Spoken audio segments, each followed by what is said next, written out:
Well, welcome to Grad School Confessional's Sunday service. This is kind of our first foray into live streaming, and it's a little bit different than the normal podcast that we do. So normally we have, a collection of stories or confessions that we can kind of just talk about, and then we relate those to, our own experiences and whatnot. But, being in the ivory tower of academia for as long as we have, I think that we have some kind of pretty hot takes maybe on I feel like they're very generic takes, but very strongly articulated. yeah. So today's one Sunday service is going to be on open access. And I remember the reason we had picked this one because originally we were going to do something different. Like But it the was reason yesterday. sorry? You remember? Like it was yesterday. Because it was actually yesterday. It was like 2 days ago that Nature Neuroscience Yeah. uh, tweeted or updated their webpage to include their 2022 pricing for open access, Yeah. which was, drum roll, Oh yeah, it was basically they were saying to publish in Nature any of its sister journals, you needed to pay $10,000 US. Like it was wasn't it 11 US? well, it's like I think it was like 10.3K. I don't know. I'm a Okay. qualitative researcher. I'll round up. Yeah. Yeah, so anyways, it was pretty ridiculous. Um, and I think one of the things that just struck me is, like, why does it cost so much to literally put 8 pages of just text and, like, a figure or 2 onto the internet, you know? Because let's be real, like, that's mainly where it's going. Like, there's obviously still some print medium, but as far as what open access is supposed to be about, the spirit of it, it's just going online. And it's interesting, and this is what gets me. It's not like you're like it's not like you're paying the $10,000 in a purely like exchange kind of way where you're like, I'll give you $10,000 and you'll Mhm. publish me. It's just like, no, you just got into one of the most prestigious journals out there.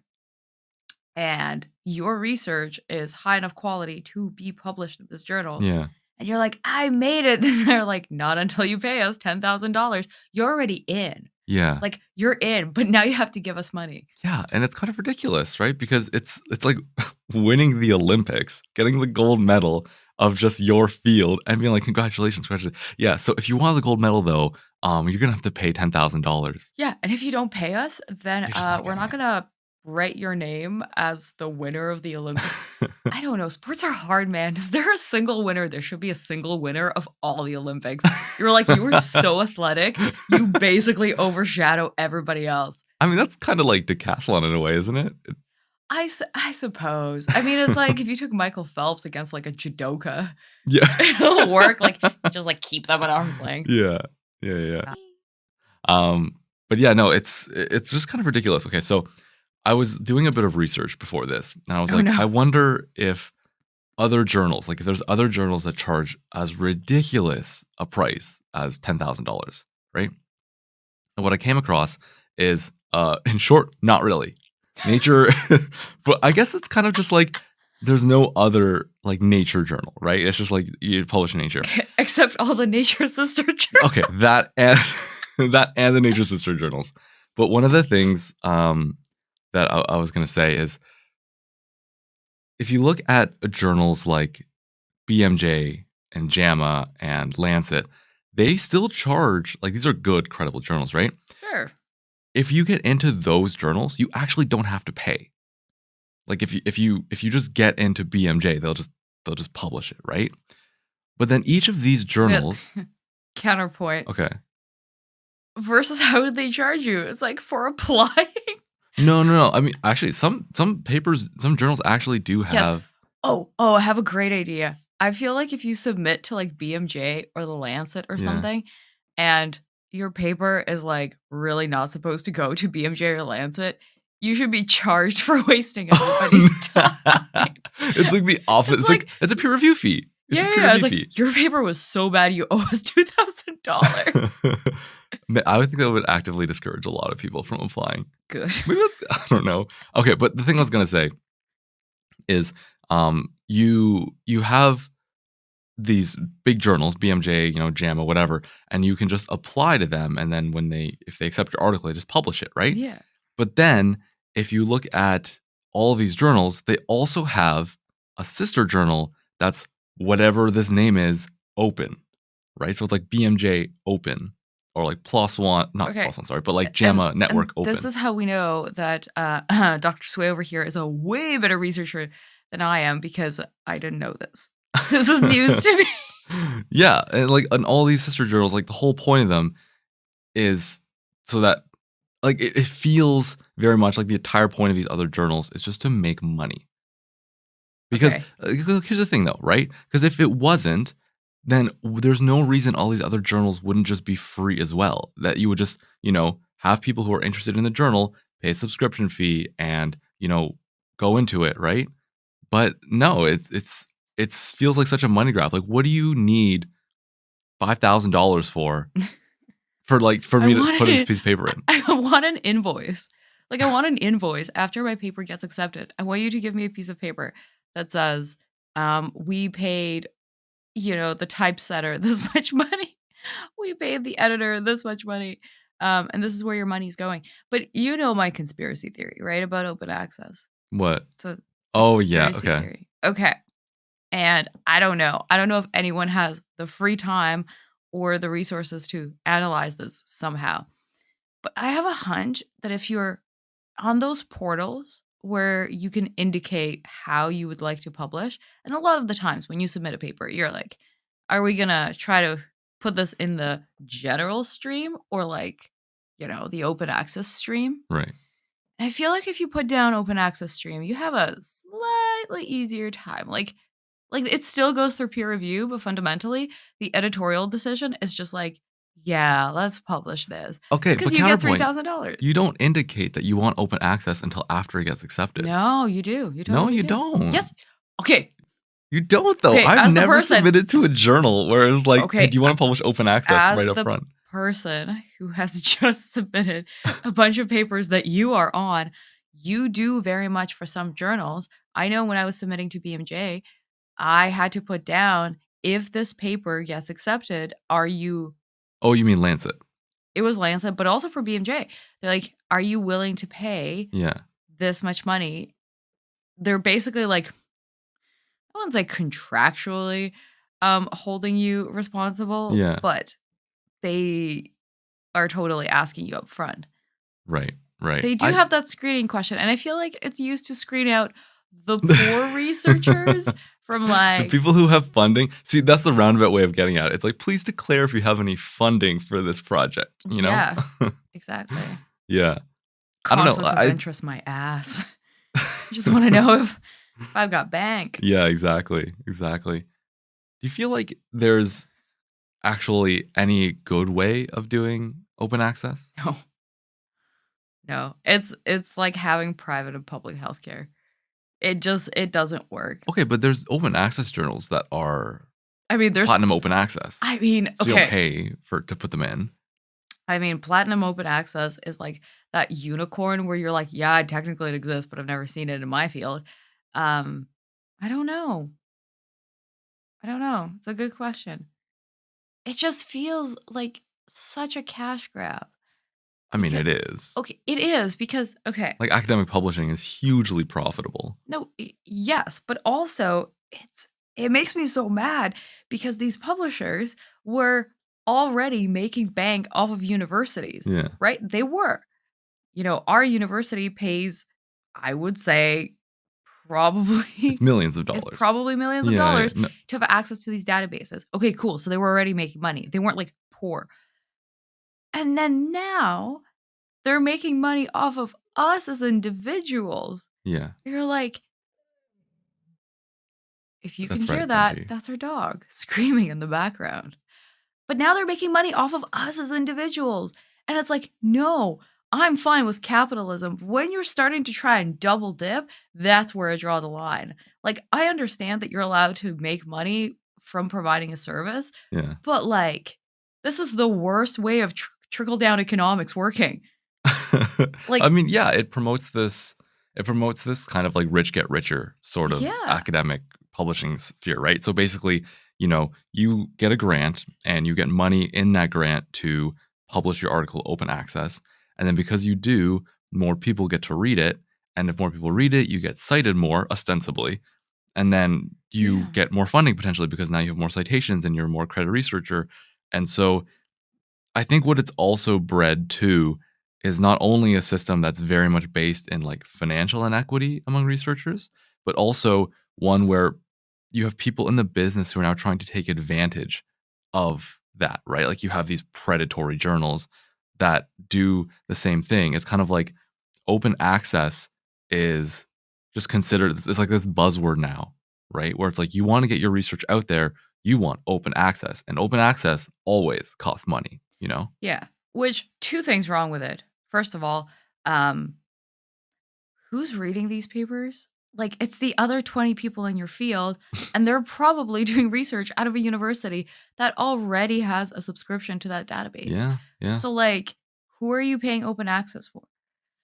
And second, holy, is it ever expensive? Like, yeah, say you run a project and you have 3 papers come out of it, you're probably gonna be paying close to $15,000 yeah. just for open access fees. For the record, that's like twice as much as the master's students in our university make. Mhm. That's 2 lives that get sustained for a year. That's how they should measure it. They should just be like, It's how just a many master's student.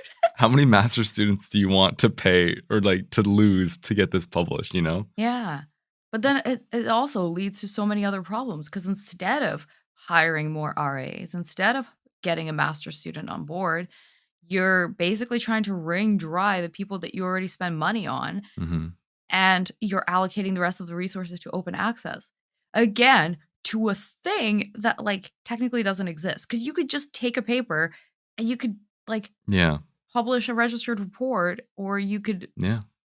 there's just so many ways. Yeah, and, like, 'cause I think one of the main arguments for open access is, like, well, it still has to undergo peer review, right? You can't just, like, put stuff on the internet and be like, "This is science," and, like You totally you can. totally People do can, it but, all the like, time. You shouldn't. there's this thing called we call rigor, right? And, like, there Oh, has to be whatever. some element of rigor, and so you put, your paper through a journal, and it gets peer reviewed, and people are like, "Yes, this is worth publishing," and then it gets published, right? And open access is like, "Okay, but now we get it everywhere." But then you're totally right. Like there's now these preprint servers that you just put your paper up onto and you other people can read it and they can comment on it and they can be like, you should change this or you should do And this. honestly, Mhm. okay, I gotta say that is a way better way of doing it. Because, Mhm. for example, right, like a lot of journals now ask for you to suggest your own reviewers, Mhm. right? Yeah. And that's all fine and dandy, but I'm not gonna suggest a reviewer that's gonna potentially review me negatively. Like, I'm Yeah. not gonna put my arch nemesis down. Yeah. So I'm putting down people who, for the most part, will look favorably on my work. Yeah. But if you put it out on the internet, oh, will people give you their honest Yeah, opinions? and that's what I'm saying, but there should be like, there should basically be like a YouTube thing for research papers or like, like just a place where you like put something up and then people just comment on it and they're I, just be- like, I believe you're thinking of Reddit, yeah, yeah, yeah, yeah. but Just like a with thing, people with degrees. yeah, but just like a thing like that where essentially people are just like commenting on your paper and being like this and that and whatever and like, So there was a paper that I saw on was it preprints? You know how there's different universities will have there was the Harvard Medical Database or something. yeah, I think that's what it's called, the Harvard Medical Database or something, the Something. official name. But anyway, there was a preprint that went up Yeah, of a study that was done about COVID-19 infection rates in yeah, vaccinated and non-vaccinated individuals. And the conclusion, the sweeping conclusion of the paper was that natural immunity is better than vaccine immunity. yeah. And boy, did people tear up the methodology of that study Yeah, yeah, in the actually I comments. think it was a preprint actually, yeah, Yeah, I remember you showing me that. yeah, it was a preprint. And so the danger of that is that even though people were tearing it apart, it got picked up by the media. And that's how I came across it because Yeah, The Guardian or something was like, hey, yeah, did you hear about the study? But people were very transparent in their opinions in the comments section. yeah, And it was good and solid critique about the methodology, about the interpretation of the results, about the mhm, statistical analyses that were run. And so, like, it was getting peer review, except it wasn't done in, like, this gated way where we hold Mhm. it back until we deem it acceptable and then it gets released into the world. Yeah, and I think too, it's more than just, like, holding it back and being like, "Oh, well, when we deem it ready or this is acceptable." I think it also engenders such a bias because think about this, right? You've got these journals, these publishers that specifically do only open access. Things like Frontiers, things like PLOS ONE, things like BMC, right? And you're basically no matter what, you have to pay to get published in them, even JMIR, right? And so if I'm you sorry, Jamie. Jamie. And so if you're like if you're someone working at this journal, right? It is in your best interest to publish as many articles as you can. Right, and it's like, "Do you wanna declare a conflict of interest as a person submitting to the journal?" I'm like, "Do Do you? you do you want to declare conflict Do of you?" interest? It's like Right? Because then what you're doing is you're basically getting soft peer review, right? You're getting editors that are like, "Hey, like you maybe there's some kickback in the more articles that you let through, right?" Or and Yeah, I know that there's this new publisher, I say new, relatively new, like last 4 or 5 years, called MDPI. never heard of it. They have a bunch of, like, subsidiary things anyway. Okay. But basically, one of the practices that they've done, they're like one of these, like, pseudo predatory journals because they My have favorite. yeah, right? They what they did is they got a lot of relatively renowned researchers in certain fields, Yeah, and they invited them to submit articles. And they invited them to submit articles, and there was no APC for them, no article processing charge, right? yeah, And then what that does is it builds a bit of the credibility for that journal because look, these people who are renowned are publishing in it, right? And these people yeah. who are well known in their field. And then when you have regular people just publishing in it, and like I've read some of the papers that get published in like these journals. Number one, the scope of these journals is so broad. I think the one that like covers my field is called International Journal of Environmental Health and Environmental Research and Public Health. And that's literally everything. That's Literally Does anything did you do outside your this. research on Earth? That's an environment. Sure. Yeah, and Volcanism? Come on in. so again, like, it covers pretty much everything, right? And so you know that no one's going to subscribe to this journal and pay for it because, like, as a scientist, if you're gonna subscribe to something, it's gonna be something really, really relevant to you, right? Or something that's very, like, But nobody cool. nobody subscribes to individual journals. I think you'd be surprised. I think so, for example, I think for the most part you're right, but there's New England Journal of Medicine, right? Okay. That's got like an okay, also I looked this up the other literally this morning. The New England Journal of Medicine has a citation score of like 91. Ugh, Impact factor of 91. ugh, It's unreal. ugh. But Who but are anyway, you? anyway, um they actually have quite a few like they get a lot of their revenue from being subscribed to medical students and doctors, right? And people in healthcare. Because it's like any research they publish typically is really relevant for clinicians and I physicians. suppose. It also bothers me that clinicians and physicians have to, like, pay out of pocket to subscribe for these things. Like, You want don't to do a better you want to do a better job? Well, you're going to have to pay for it. yeah. As a patient, you should be like, "Have you read this latest article in the New England Journal of Medicine?" And they'll Do I just be look like, like I can afford it? but that's why the magazines are in the waiting room, right? So it's just like, "Oh yeah, we read these." Okay, but it's like Reader's Chatelaine, Digest. Canada. But it's like a Reader's Digest of Yeah. the clean. Where do you get your medical knowledge from? Reader's Digest, A obviously. Reader's Dr. Digest. Oz, he's a doctor. Ugh, in the loosest sense of the word. But no, I've seen weird crap being published in PLOS ONE, and Mhm, that's yeah. not a predatory journal. Also, I love the term. I don't know. I would argue that, like, it depends on how you define predatory. To me, anything that, like, purely runs on open access and charges you fees to publish in it, to an extent, is predatory. It's just like there's just that conflict of interest we talked about, right? But that's great because then now, also, I love the term pseudo predatory. It's like, is this animal prey or predator? They're like, well, they're a Depends. pseudo predator. Depends how they're feeling that day. Yeah. Um, no, but then, you're expanding this criteria of like what is considered predatory. And it's like, we want you to publish open access, but also make sure that it's only in these specific journals. Mhm. But they also technically have a conflict of interest because they generate ginormous amount of revenue Yeah. from open access.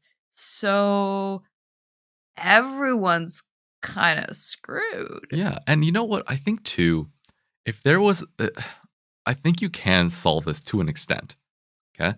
You just have to pay reviewers. Like, I think if you add an element in here where, like, reviewers are incentivized to provide a good review, and editors are incentivized to provide a good, edit or I guess decision, Mhm. regardless of whether the paper gets in or not. Like, that's really gonna help, right? Because if you just have these reviewers who are, like, doing favors for it's basically just doing a favor. I love how we call it service. It's just like, "Yo, can you as a journal, can you do me a favor? Can you look at this paper and let me know what you think?"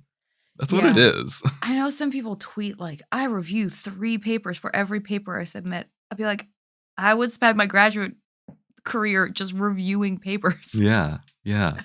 That's terrible. I know, and, I mean, the whole subject of peer review is its own thing, right? But, again, just going back to just I think if you're able to somehow incentivize the people who don't get paid right now somewhere along the line to be like, "We're concerned with, doing a good review. We're concerned with the quality of this thing. You know, please take the time and actually, like, do a good job." I think you would get better reviewers. I think you would get I'm not sure if you would, necessarily reject more papers, but I think at the end of the day, what comes out of it is just better science. Because let's say that even that the number of publications still remains the same, like, you still got as many things published, you would at least hope that what comes out on the other end is still better science or better written. Sure, but that doesn't solve the problem of open access. The only thing that you're kinda resolving is however much money gets pocketed, right? Because what's gonna happen is journals are gonna justify cranking up their open access fees if they start paying reviewers. They're gonna be like, "Well, we're spending this much money on reviewers, Yeah, so okay, your I open see that. access fees are gonna be higher." Yeah, yeah. And the people who have the grants are gonna be like also, the way that we give out grants, that's an entire thing of its own. Um, but the prices are just gonna go higher. Yeah. And No, then I see what you're what? saying. It's There kind of like when you raise minimum wage, right? You raise minimum wage and then everything goes up, the cost of living goes up, and then it's just Mhm. kind of this, like, Yeah. race. Yeah, the one thing that always gets matched for inflation is open access fees. They're not No, no, taking no, they're way ahead of the curve. You just shoot that way out there. also, there is like okay, here's an analogy. Like, if I go to McDonald's and I pay a buck 50 for a coffee, Mhm. my small mammal brain can, like, comprehend how a buck 50 is worth this product. Yeah. But, like, open access fees are just so arbitrary. Like, somebody publishes 8 pages in this journal, and it's like, this cost them 10,000 USD. Yeah. Um, and so you're like, "Is this really worth 10,000 USD? Or is the other paper beside it worth Yeah. 10,000 USD?" And this is more in the, like, 8,500 range. But this is the crazy part is that these journals have already decided upfront that it is worth the fee. Whatever fee that you were paying, the $10,000, it's worth the fee to do it, right? But what are you okay, and again, like, what are you paying for? Clout, dude. Like, let's just be real. You're paying for the clout. So how is that okay, so then again, how is that not predatory? Like, Yeah, no, I it agree. I in agree. the most, like, basic sense of it. Yeah. It's kind of like when celebrities start like pitching or like endorsing brands that like don't really make any sense. Remember when like Jamie Lee Curtis for a hot minute was like all about Activia yogurt? And she's like, What? Activia helps me digest my food, but I don't know. You know what I'm talking about, I don't right? know what yogurt does. I have no idea. You don't remember Was this as early 2000s? yeah, dude. On That's probably why I just blacked that decade out. okay, okay. Just blacked it out. But like I was like the I think back to that one like Kanye West interview where he's talking to I don't know who he's talking to. It's like, I Lady like Gaga. Gaga. I like Gaga. But like she came out with this, endorsing Polaroid. What does Gaga know about cameras? You know? And I feel like it's kind of the same thing. It's just like you're just it's just the clout, right? Like you got published in Nature and you get to like check that off your bucket list. Oh my god, I don't even I'm an academic celebrity. you're not. You're not. Wait, not me personally. I'm just saying, like, No, I mean, I don't think publishing in Nature oh, even dude, I don't. But we're not the ones who get to evaluate that, right? yeah, It's that's gonna fair. be We never published in Nature. no. I mean, I mean, like, universities are the ones who are like, oh, you did this thing, good job. You get to keep your job for another 3 years. Oh, the entire system is broken. That's, That's I feel like all of our conversations are just gonna devolve into this. Like, this, the the entire system entire is broken. I feel like there needs to be, like, a fast forward button where both of us are sitting there with, like, each a bottle of half empty bottle of wine in our hands, just drunk, being like, "The system is broken." We could just start adding that. Just put Bailey's in the coffee. Oh god. My coffee is so far, I can't reach it. Oh, no. I need Tragic. If you gave me an open access fee, I can make that coffee open access for you. I'm gonna reach for it myself. But then you're gonna have to pay a subscription cost. Also, here's another thing that Really really do. gets me, okay? Even if they don't charge an open access fee or an article processing charge, okay? It's just like, oh, you got in, congrats, pound back. You still gotta pay like $500 for a color figure. Like, my guy, I have Microsoft Paint. I got that for free with my computer. Why are you charging me $500? Like, Also I'll go to Staples and just if you give me a quarter for every time someone buys and reads my article specifically, I will give you a quarter to ah, publish it in color. It's but ridiculous. but it's also like, you're not printing it. Nobody prints shit anymore. Yeah. Everything's digital. Why is does it cost $500 for somebody to go through and, like, Like, they're do doing it fill by color? hand. They're, like, having to look at it like, "What color is Is this?" Studio Ghibli doing my figures? Just a team of animators every time. Like, Yeah, it's not like we have the freaking, like, Gutenberg press, and we're just, like we're just, like, making like, nature's just pumping this out manually, right? it's a paper titled "Booty, Booty, Booty Rocking Everywhere." You're not reproducing the Bible. Like, it's fine. Yeah. Yeah, so No, it's all that always gets me too. It's like and, I think not for our research maybe, but for other research where you're looking at, like, slides or you're looking at, graphs that have multiple bars, it's like, it's kind not of for our necessary. research, because our research We don't doesn't look use at any real data. Okay, I'm not trying to, like, crap on our research here, okay? That's sort of a different show. No, But, it's funny. but no, like, it's important too. It's like it contributes to the science and to be like, we're gonna hold every aspect of this thing hostage. Okay, so sometimes, I know this specifically for Elsevier, but, like, when you get an article accepted in Elsevier, okay? You after the end, you're going through all your copyright and stuff, there's, like, a list of things that you can purchase, like add-ons, right? And it's like, it reminds me of when you're, like, shopping on a website and there's, like, things you might also like, and, like, "Would you like to add this to cart?"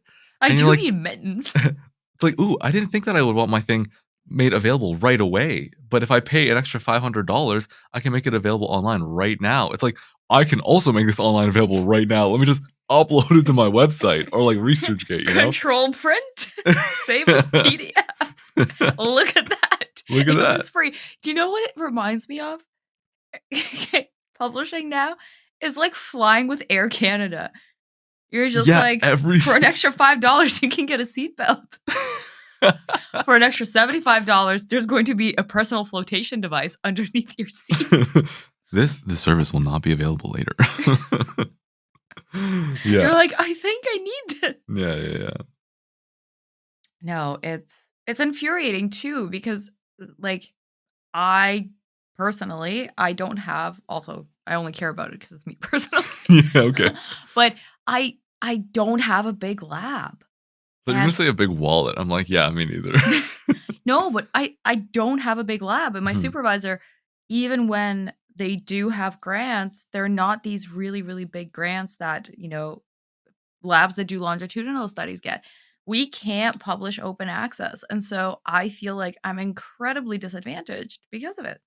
Yeah, it's like and especially when you're in fields that aren't like biomedical sciences or whatever, where that's like very, I would say foundational stuff where they're like actually needing to know this stuff. It's like for like social papers, humanity papers, like, dude, why would I pay $2,000 for like 5 people to read this? I can't even pay people to read this. Ain't nobody want to read my work. Ain't nobody wanna read your paper. Like, I already have a hard enough time getting paying people to read it, you know? So yeah, I think you're totally right. It's like it disadvantages people in fields that traditionally don't have a lot of money. But it's so funny too because you're like, "Well, of course medical research needs to get out there. It's super important, but it's only important if you can pay Yeah, $2,000 for exactly. it." How important is it, you know? Ah, It's like just it like I just imagine some doctor in, like, emergency medicine setting, right? And it's like, "There's an experimental new treatment that we can use to save this person's life." It's like, "Okay, let's do it." "Oh, now it's gonna cost me $40 to buy this article. I'm sorry, man. You're gonna die." your doctor's just going off the abstract. I have a vague idea of how to do this Just thing. like the abstract and, like, the 2 figures you can preview, they're, like, zooming in. Just going through the supplementary data and just being like, "Is there anything I can pull from Let's this?" do the analysis myself. Yeah. No, but it's terrible, right? And then we kind of, like we force researchers to take any funding, any granting, and putting it into open access Mhm. instead of putting it into other avenues. Yeah. Avenues for actually disseminating their research to, like, the public. Mhm. Because open access, oh, man, like, yeah, it's openly available, but nobody understands it. Yeah. Yeah, yeah. Nobody understands it. I don't understand it. And some of these things are, like, half a step away from my field. Mhm. It's not to say that open access is this, like, one size fit all dissemination strategy for researchers is, like, incredibly short-sighted. Yeah, yeah, and I think too, one of the problems is that it kind of I feel like publishers have been doing this for a while now, but, like, You that don't say. well, yeah, but this idea that's, like, it's very exclusionary and it's very, like, almost brand based. Like, if you're not publishing with one of the, the major publishing houses, that and they all kind of, charge subscription fees and whatnot, then it's kind of like it's not a real journal, and it's discredited. And you have a lot of, like, institutional journals, right? Yeah. And even ones at, like, Ivy League schools that are just based on their specific topic or whatever, and you can publish in it, but it's still not seen as legitimate, right?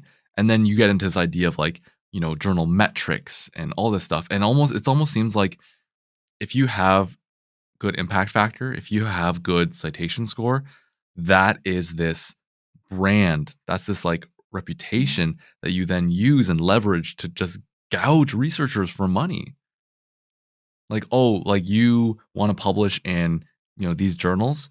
Well, either your article is incredible and it actually does get through and, like, for, like, BMJ or something, you don't have to Yeah. pay, or have you considered one of our sister journals, BMJ Open, where you pay 2,000 USD, also plus tax," which is Is this is there a luxury tax it's like on yeah, open it's access? like GS like, good I know in Australia, you have to pay, like, goods and services tax on academic papers. I may probably Canada too. None of this is good, and it's not a service. Yeah, and so it's incredible that I don't know.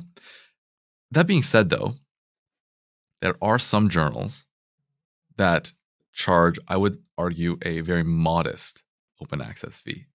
Like, I guess I just want your opinion. How much is enough that is reasonable to charge for an open access fee? Just considering that, there are actually costs that go into maintaining a journal and maintaining, your editors, your editorial board, peer reviewers, potentially if you want to compensate them.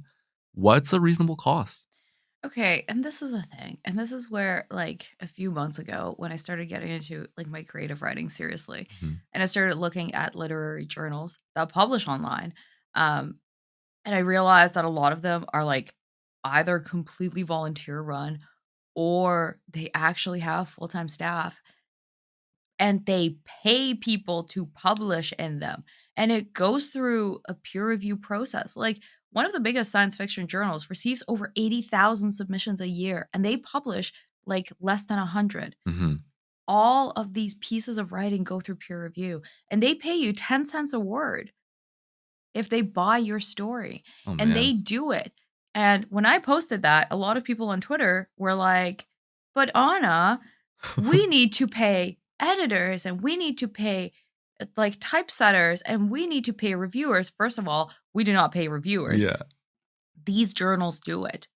It's just that because they're independent, they don't have these profit margins that they need to meet. yeah. And so they break even. They break even they pay their editors, they pay their typesetters, whatever, Mhm. and they break even, and that's how they function, and they raise enough money to do that. But no, journals and these big Elsevier, they're greedy. Yeah. They have billions of dollars of profit. Yeah. And Okay, so so one thing though, okay. I understand the idea of, like, paying your authors. Like, I actually when I got into academia sort of initially in grad school, it was like, "What do you mean we don't get paid to publish?" Like, I that know, was very surprising to I me. know. But then or no royalties either based on citations or anything like that. Yeah, we totally okay, first of all, Yeah. introduce royalties. Okay, okay. But Check. then, one of the things too oh, damn it, I lost my train of thought. What are we talking about? Oh no, but I was saying how you can charge less or actually Oh, yeah, even okay, but the big difference here being is that with these these other creative sort of writing, journals, you pay to read it. Like, it's not just freely available, like, you still have to pay to read it. I'm sorry, I hate to break it to you, but, like, you pay to read academic papers. Yeah, yeah, I know, and I'm not saying that they're exempt from that, I'm just saying with regards specifically to open access, the idea is that you don't have to pay to read it, right? Like, the end goal out of this publishing machine is that you don't have to pay to read the final thing. The science is open, right? So, with that Okay, and but I can also understand the science fiction story. I can't understand whatever 99% of open access is. Yeah. So, I guess what I'm just saying is, like, with that in mind, if you're taking away some of those costs, right, from that you normally Yeah. getting from people paying to read it, what is a reasonable price to charge for an article? If there is I even one. I fundamentally believe that nothing. Yeah, Nothing, because we took a system where, like, researchers are doing work, yeah, we are producing findings that benefit, in theory, society as a whole or 20 other people in our field, mhm, and we put it out there. We are the ones producing the product. We should be compensated for that, right, not the other way around. That's why right, this system is so backwards. It's like if everyone was like, "Man, I wish somebody was making shoes." yeah, And I was like, "Here, I made shoes." And they're like, "Oh, you should pay us about $200 for us to distribute them." yeah. You're like, "But you need shoes." They're like, "Yeah, but we can't just, like, you give shoes and sell sh to people." Okay, I see what you're saying, I see what you're saying. It's backwards. Right. So Boycott then publishing. so then what has to change? Because let's be real, like, I'm sure there's independent journals out there that are already trying to adopt them small, right? Like a platinum open access, Yeah. right? But I think one of the things that's harder to do when you have a journal like that is be able to basically do things that businesses do, right? Like market your journal, get your journal indexed in all these different databases, right? And pay to have it indexed Yeah. there. Have people who are on staff and who can like get papers back in a reasonable amount of time. Although we know that's not always what happens, right? But there's poorly managed journals, whatever, better managed journals. I'm just like, I get what you're saying, and I think in an ideal world, that's the way it should be. But is there like a stepping stone sort of middle here that we can move to? Or what's gonna happen? Like, if we don't do this, are we I just gonna think go to collapse? Like I mean, you know my theories about this. I think the academy as it exists now is yeah, not going to exist in 50 years. yeah, And I really, really hope that it doesn't because I think we took this idea about what the academy was going to be, mhm, how it was going to be this hub for intellectual creativity yeah, and a place where we kind of push each other and support each other in our own academic and intellectual pursuits. And then it turned into business. And I think now it's getting so, so big that even mhm. Elsevier is not going to be able to control it. Yeah, it's kind of like there's a bit of a bubble, isn't there? Yeah. It's like as soon as the scientists just stop caring about like if every researcher out there was just one day like, "You know what? We actually don't care about which journal we get published in." Yeah. Or was more just like, the journal itself doesn't matter. As long as you have it peer reviewed and you have evidence of it being peer reviewed, Yeah. it counts as a metric. Universities will recognize it, and employers will recognize it. It's just like, as long as it's out there and it's been peer reviewed, it's fine. How would journals survive? They wouldn't. And that's why, like, journal metrics and things like open access and demonstrating, quote unquote, that open access gets you more citations, Mhm. keeps us in this loop. There's the meme of Lord Farquaad from Shrek. It's like, "Oh, look, the" what was Worker has fallen in love with the system that oppresses them. Yeah, exactly, and that's us, right? Because we Yeah. have this, like, carrot in front of us, and we're like, "Oh, metrics," right? Mhm. But we're also, like, kind of understanding that metrics are completely arbitrary, and who the hell cares? Mhm. And so, I think once we get to that threshold where academics are just so sick of it that they're gonna give up on the metrics, the Mhm. entire thing's gonna come down like a house of cards. Hopefully, I'm alive to see it. I want to be. I wanna be the In person. academia? Sorry? In academia? No. No, As an outsider, I just wanna be on the outside looking in, throwing in the Molotov cocktail with, like, a nature printed journal just shoved inside Viva my la mouth. revolución! Yeah, exactly. Yeah. No, because it's my supervisor always says, "I refuse to pay for open access fees because it's knowledge, and knowledge should always be free. And by Mhm. participating in this system, I am inherently supporting it. I'm helping it survive." Yeah. But And unfortunately, what that does is, for people like you who, like, feel the same way, but really can't make any, like, measurable change unless you're within the system or you're one of those voices, it's stunting you from the start, in a way, but right? at the same time, like, we got 2 microphones, we got a laptop that can sort of support a Twitch stream. Oh god, It's it my actually there's smoke coming out of it. my laptop is, like, dying right now. It's making a sound, it's like a Boeing 747 taking off. Um, but there are other avenues, and I think the way that academia is structured right now is we kind of almost discourage people from taking these other avenues to disseminate their work and Mhm. to make their voices heard. And like, don't do that. Mhm. Don't stick to your lab. Don't stick to these traditional modes of publishing. Like, right now, it's a necessary evil. Okay, do it. Mhm. Right. But then there's also all this other stuff. I think one of the tricky things, though, is that, like, to be successful in a traditional publishing model in academia, right? You have to go through all the steps, you have to publish in all these journals, whatever.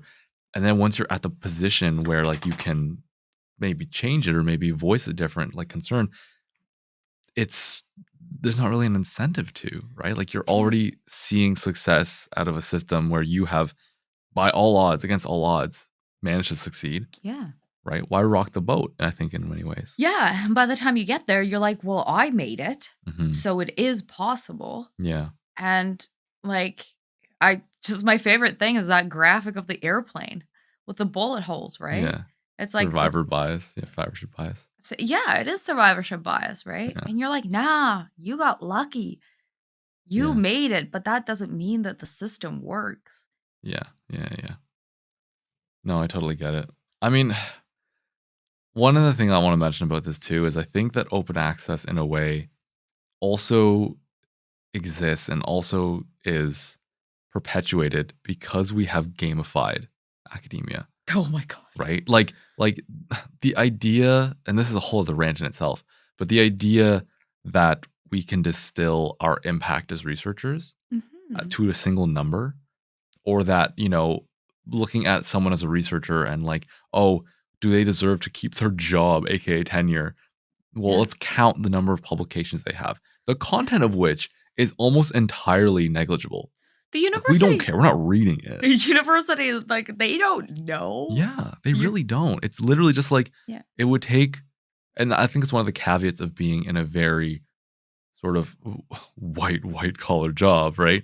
Is like, you end up having this highly specialized skill that reasonably only you and a few others can really evaluate. And now you're being asked by a panel of your quote unquote peers who sort of know what you do, right? To evaluate your value, your worth. Um, and the way that they do it is like, well, I also publish. I also have journals with impact factor. Yeah. And so you just end up doing that. And, like, it's just, a very inaccurate measure of Yeah. anything. Yeah, but I mean, there's a bigger problem here, right? Is that we're fundamentally trying to distill the value of somebody as a specialist, as a professional, and Mhm. as a person down to numbers, right? Yeah. It's the quantified self. Yeah. Yeah. I am in graduate school because in my first year psych class, I had a really good prof. Yeah. I had a great prof who was a very good lecturer who was critical of psychology and psychiatry and who taught us above everything else to question authority. Mhm. Not in the sense of like, I did my own research, but to look at research, add peer reviewed research in a critical way Mhm. and to tease apart the methodology and the analyses and everything else. And that's why I'm in graduate school now. And that's why I'm publishing in a completely different field. Mhm. I'm publishing completely different work, but I'm here. And this person is not tenured. This Mhm. person is not in academia anymore. And I wonder how many other graduate students, how many other researchers have come out of that class who got shaped by that one person. And Mhm. so to measure their impact and be like, "Oh, they're a failed researcher. They Yeah, didn't because get they didn't publish this much or they didn't do this they much. Yeah, or yeah, they left academia. they didn't get tenure. They left. Yeah. They couldn't make it." It's like or maybe they had more impact Yeah. on science, on research, Yeah. on the landscape of academia, Yeah. more so than a person who published 100 papers during their graduate school career, Yeah.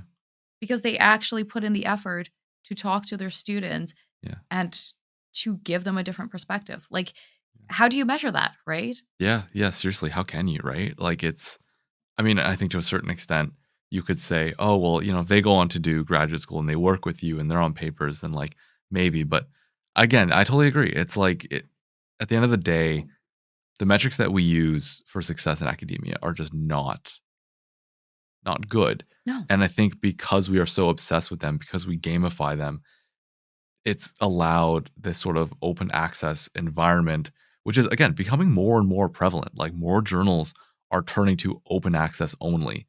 And it's frustrating because if you don't have the money, you are running out of Yeah, places it's pay to play. Academia to is very much pay to publish. play. It is it's an MLM.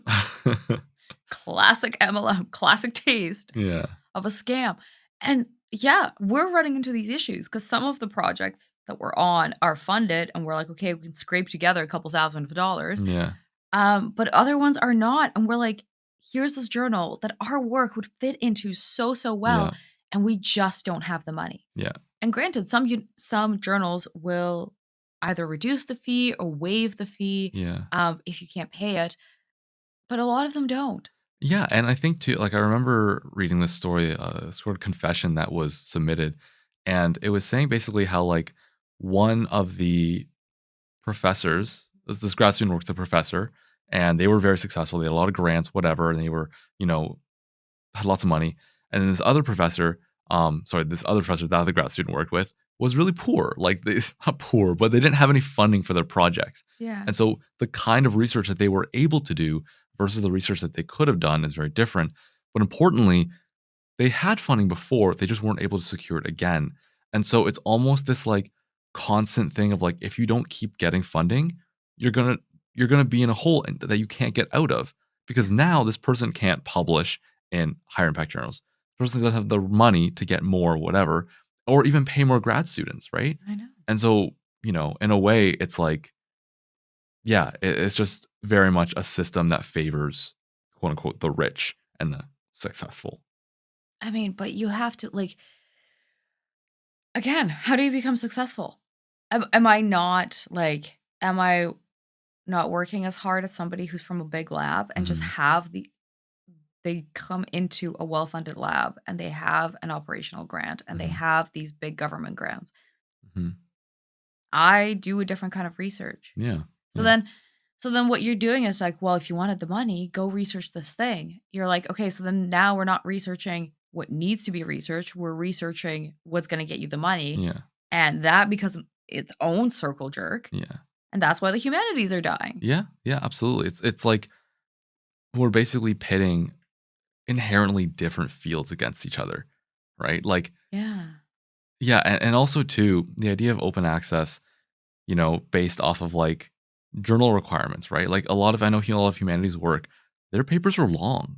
Their papers Yeah, are like, because you're essentially creating an argument for something, right? Or you're yeah. trying to really demonstrate a certain point of view, versus a lot of biomedical papers are just, like, easy. Like, rationale is like a paragraph, 2 paragraphs, and you have your purpose, and you have your methods, which are, like, whatever, a couple more paragraphs. Or better yet, medical journals, case study, case study, case study. Yeah, I'm right? like, that is a one person. That is not fair. You ran into this one weirdo in the hallway and you Yeah, get to publish in BMJ? yeah. Like, no, unfair, Yeah, unfair.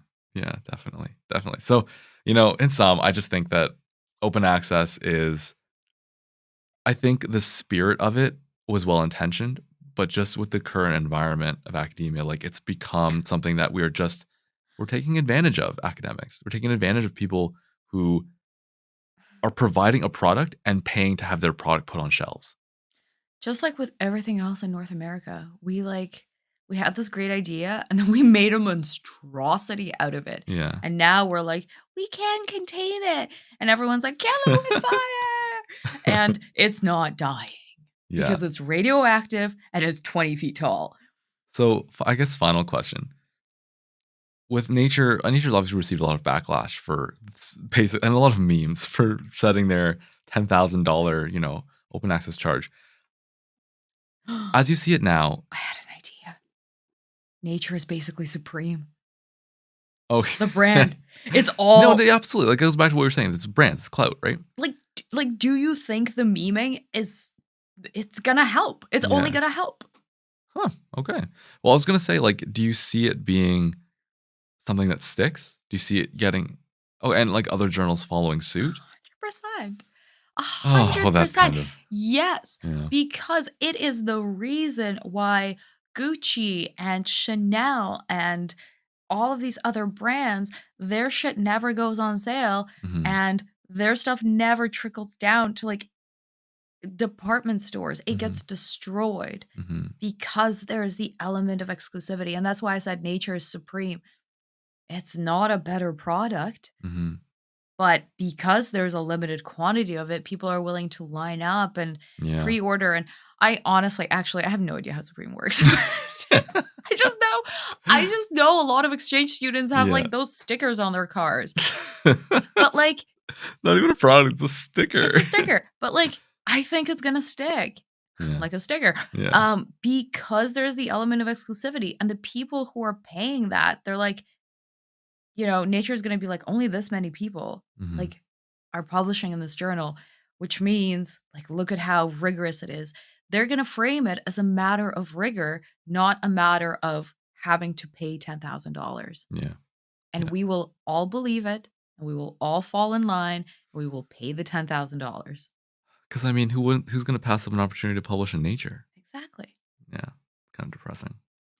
On that note. Anyway, thanks for listening in. I'm Doctor Yoa Sway. This has been my co-host, Honest Way, and Yeah. this has been our first foray into Twitch. This is our first Sunday service. I hope that you will join us next time, every Sunday. No, every other Sunday. Every other Sunday. I can't do this. I actually had to put on makeup because I am so pale that the lights make my skin look translucent. It's true, it's true. It was just like the light from, like, the Tower of Gondor. The beacon is lit. The beacon is so lit. Alright, bye, guys.